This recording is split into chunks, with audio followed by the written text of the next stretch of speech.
তাহলে তুমি কি হতে চাও? কি হবে? জামাটা পছন্দ হয়েছে? হ্যাঁ, জামা পছন্দ। আমাদের বার্থডে গার্ল দেখ, লজ্জায় দেখ। গুড ইভিনিং সকলকে। তো welcome back to my channel Mallika lifestyle blog. আর সবাই কেমন আছো বলো? নিশ্চয়ই খুব ভালো আছো। আমরাও চলছে আমাদের মোটামুটি। আর এখানে আমি বুঝলে ঠাকুর দিতে এসেছি সন্ধেবেলা। ওকে আমি ডাকছিলাম, বুঝলে অনেকক্ষণ ধরে ডাকছি যে আয়ুষ আসো ঠাকুর দেবো। আগে না ডাকলে একবারে চলে আসতো, আর এখন তো আমি ডাকছি আমার হাতে হাতে না সব কাজবাজ করে দিত। আগে মানে যেটুকু মানুষও সেটুকুই হিসেবে কাজবাজ করে, এখন তো ডাকলে একদমই আসে না। আসলে এখন দিয়ে না বাচ্চাদের শেখানো উচিত, তো ওকে আমি শেখাই, ও একদমই শিখতে চায় না কিছু। দেখছো দুষ্টুমি করছে দাঁড়িয়ে দাঁড়িয়ে, এত দুষ্ট হয়েছে। আর আমি তখন ফ্রিজে বার করছিলাম না কাঁকরোল, তো ওটা দিয়ে আজকে একটা মানে মাখা টাইপের কিছু বানাবো দেখছিলাম একজনের ভিডিওতে, তো বেশ ভালো লাগলো। সে কিন্তু শুধু কাঁকরোল দিয়ে বানিয়েছিল, আমি একটু আলু দিলাম যেহেতু একটু বেশি হবে ওই জন্যই আর কি। বেশি কিছু না, নর্মালি যেমন ভাজা করো তেমনি ভাজা করে নেবে।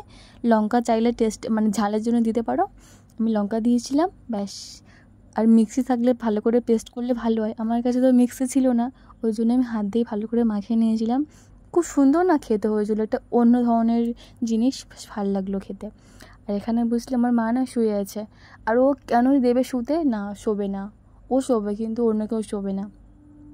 মাকে না ও তুলেই ছাড়লো জানো, এবারে তুলতে পারছে না, এবার কী করেছে জানো, বালিশটা নিয়ে নিচ্ছে যে তুমি শুয়ে থাকো বালিশ আমাকে দিয়ে দাও। দেখছো একটু পরে দেখবে বালিশ নিয়ে আর নিচে, এই যে বললাম বালিশ নিয়ে আর নিচে শুয়ে পড়েছে।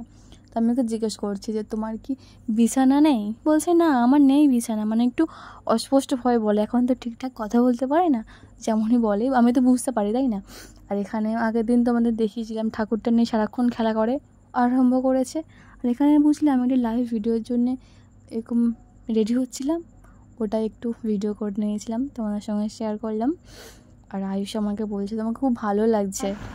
আয়ুষ তাকাও, এখানে আয়ুষকে বলছে শোনো তোমরা তুমি কি হতে চাও? তুমি কি ডাক্তার হবে? হবে না? তাহলে তুমি কি হতে চাও? কি হবে? ডাক্তার হবে? ও বাবা, সবাই শুনে না আয়ুষ কি বলছে, আয়ুষ নাকি ডাক্তার হতে চায়। তার মানে ডক্টর আয়ুষ বৈরাগী, তাই তো? তাই তো বলো, হ্যাঁ তাই তো। তুমি ও ডক্টর বাবু, ও ডাক্তার বাবু। এটা হচ্ছে তার পরের দিনের সকালের ভিডিও, এটা মানে দুদিনের প্রায় ভিডিও নিয়ে ধীরে ধীরে তোমাদের দেখাচ্ছি। পরের দিনের খাচ্ছিল হচ্ছে ম্যাগি না কিছু একটা ভুলে গেছে, যাই হোক। জোর বৃষ্টি এসছে, দেখো শুধু বৃষ্টির আওয়াজটা কীরকম। আর এখানে বুঝলে আমার না স্কুল ড্রেস, এটা আমাদের যখন স্কুলে পড়তাম সেই ড্রেস বুঝলে। তো আমার স্কুল মানে আমার 12 পাস করার পর বুঝলে একটা বোন ছিল, সে না ড্রেসটা কিনতে পারেনি। 11-12 বুঝলে ড্রেস কিনতে হতো, আগে তো স্কুল দিয়ে দিত, তো সে কিনতে পারে না, যেহেতু আমার আছে আমার তো লাগবে না, তাই তাকে দিয়েছিলাম। তো আজকে আমাকে দিয়ে গেলো, তাই আমি ট্রাই করছিলাম যে কেমন আছে, মোটা হয়ে গেছে না, ঠিকঠাকই আছে জানো তো। এখানে আয়ুষ বুঝলে ওকে জামা দিয়েছি একটা, মানে ফ্লিপকার্ট দিয়ে অনেকদিন আগে অর্ডার দিয়েছিলাম, তো এসেছিলো কালকে, তো দিয়েছিলাম, ও তো খুব খুশি হয়ে গেছে জানো তো। ও আমি বললাম পছন্দ হয়েছে, বলছে হ্যাঁ খুব পছন্দ হয়েছে। আর যেটা বলছিলাম বুঝলে, জামাটা আমাকে দিয়ে গেছিলো, তো ওটাই দেখছিলাম আর কি যে জামাটা ঠিকঠাক আছে নাকি।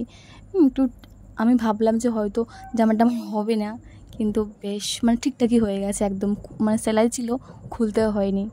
তোমরা ভেবো না যে স্কুল ড্রেস পরে কী করছে, আমি একদমই এখন স্কুলে পড়ি না, আগে পড়তাম, ওইটাই কারণ তার। আর এখানে বুঝলে এই শাড়িটা খুব সুন্দর না মা এনেছে, তো আমার তো দেখেই ভালো লাগছে।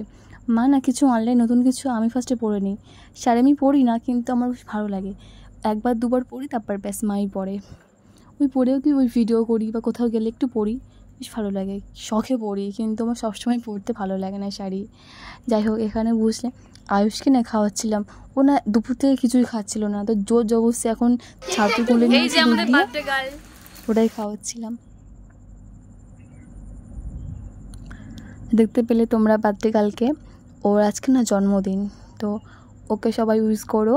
ওর না জানো তো একটা কথা বলি, ওর জন্মদিনে যা কিছু মানে যে কজনকে বলেছে সব কিছু রান্নাবান্নাও করেছে, সব কিছু যা কিছু করতে হয় ও ও সব করেছে, যেহেতু ওর না মা থেকেও নেই। তো যাই হোক, তোমরা যদি শুনতে চাও তো নিশ্চয়ই বলবো, কি বলবো আর। তো ওই সব করেছে, দেখো না খারাপ লাগে। থাকতে যার নেই, তাই না? না থাকলে ঠিক আছে অন্য ব্যাপার, থেকে যার নেই সেই বোঝে সেই কষ্টটা। ওর কিন্তু সবসময় হাসি মুখে থাকে। হাসি মুখে থাকলে কী হবে, নিশ্চয়ই কোথাও না কোথাও তার কষ্ট আছে, কিন্তু কাউকে বলতে চাই না। সবাই তো সবার মতো না, অনেকে বলতে চাই, অনেকে বলতে চায় না। পরে খাবে এখানে বুঝলি, সবাইকে কেক দিচ্ছে ঋত্বিকা, ওই যে বোনটা যার জন্মদিন, আর ওকে না দিচ্ছি, ও তো একদমই খাচ্ছে না, খুব লজ্জা পেয়ে যাচ্ছে। তো তোমাদের কেমন লাগলো বলো কমেন্টে। আচ্ছা এইটুকুই, দেখা হবে অন্য কোনো ভিডিওতে। চলো টাটা।